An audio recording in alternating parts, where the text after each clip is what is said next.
Again, the kingdom of heaven can be illustrated by the story of a man going on a long trip. He called together his servants and entrusted his money to them while he was gone. He gave 5 bags of silver to one, 2 bags of silver to another, and 1 bag of silver to the last, dividing it in proportion to their abilities. He then left on his trip. The servant who received the 5 bags of silver began to invest the money and earned 5 more. The servant with 2 bags of silver also went to work and earned 2 more. But the servant who received the 1 bag of silver dug a hole in the ground and hid the master's money. After a long time, their master returned from his trip and called them to give an account of how they had used his money. The servant to whom he had entrusted the 5 bags of silver came forward with 5 more and said, "Master, you gave me 5 bags of silver to invest, and I have earned 5 more." The master was full of praise. "Well done, my good and faithful servant. You have been faithful in handling this small amount, so now I will give you many more responsibilities. Let's celebrate together." The servant who had received the 2 bags of silver came forward and said, "Master, you gave me 2 bags of silver to invest, and I have earned 2 more." The master said, "Well done, my good and faithful servant. You have been faithful in handling this small amount, so now I will give you many more responsibilities. Let's celebrate together."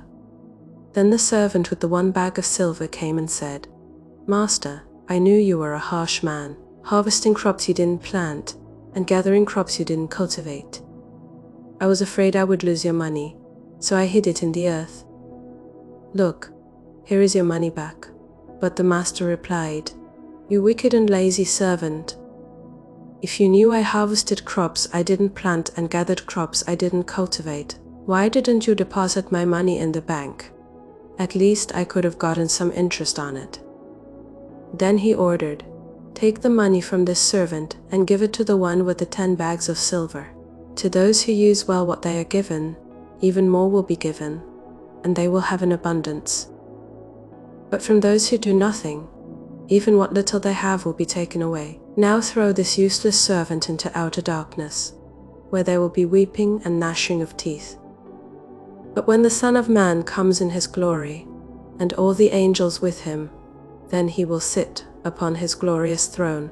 All the nations will be gathered in his presence, and he will separate the people as a shepherd separates the sheep from the goats. He will place the sheep at his right hand and the goats at his left.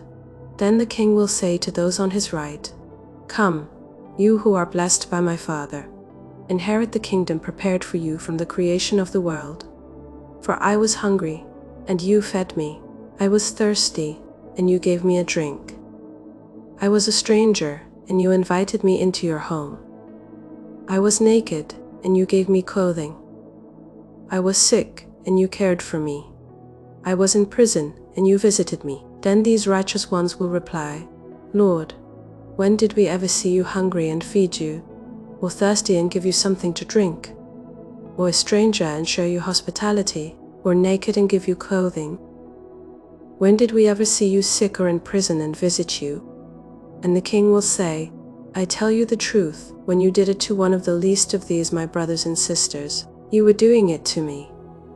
Then the king will turn to those on the left and say, 'Away with you, you cursed ones, into the eternal fire prepared for the devil and his demons.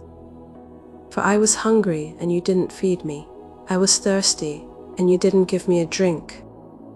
I was a stranger, and you didn't invite me into your home. I was naked, and you didn't give me clothing. I was sick and in prison, and you didn't visit me.' Then they will reply, 'Lord, when did we ever see you hungry or thirsty, or a stranger, or naked, or sick, or in prison, and not help you?' And he will answer, 'I tell you the truth, when you refused to help the least of these my brothers and sisters, you were refusing to help me.'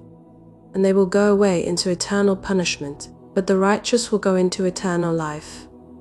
When Jesus had finished saying all these things, he said to his disciples, "As you know, Passover begins in 2 days, and the Son of Man will be handed over to be crucified." At that same time the leading priests and elders were meeting at the residence of Caiaphas, the high priest. plotting how to capture Jesus secretly and kill him. But not during the Passover celebration, they agreed, or the people may riot. Meanwhile, Jesus was in Bethany at the home of Simon, a man who had previously had leprosy. While he was eating, a woman came in with a beautiful alabaster jar of expensive perfume and poured it over his head. The disciples were indignant when they saw this. "What a waste," they said. "It could have been sold for a high price and the money given to the poor." But Jesus, aware of this, replied, "Why criticize this woman for doing such a good thing to me? You will always have the poor among you, but you will not always have me. She has poured this perfume on me to prepare my body for burial. I tell you the truth, wherever the good news is preached throughout the world, this woman's deed will be remembered and discussed." Then Judas Iscariot, one of the 12 disciples, went to the leading priests and asked, "How much will you pay me to betray Jesus to you?" And they gave him 30 pieces of silver. From that time on, Judas began looking for an opportunity to betray Jesus. On the first day of the festival of unleavened bread, the disciples came to Jesus and asked, "Where do you want us to prepare the Passover meal for you?" "As you go into the city," he told them, "you will see a certain man.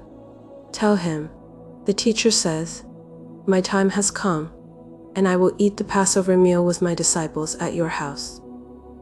So the disciples did as Jesus told them, and prepared the Passover meal there. When it was evening, Jesus sat down at the table with the 12. While they were eating, he said, "I tell you the truth, one of you will betray me." Greatly distressed, each one asked in turn, "Am I the one, Lord?" He replied, "One of you who has just eaten from this bowl with me will betray me. For the Son of Man must die, as the scriptures declared long ago. But how terrible it will be for the one who betrays him. It would be far better for that man if he had never been born." Judas, the one who would betray him, also asked, "Rabbi, am I the one?" And Jesus told him, "You have said it." As they were eating, Jesus took some bread and blessed it.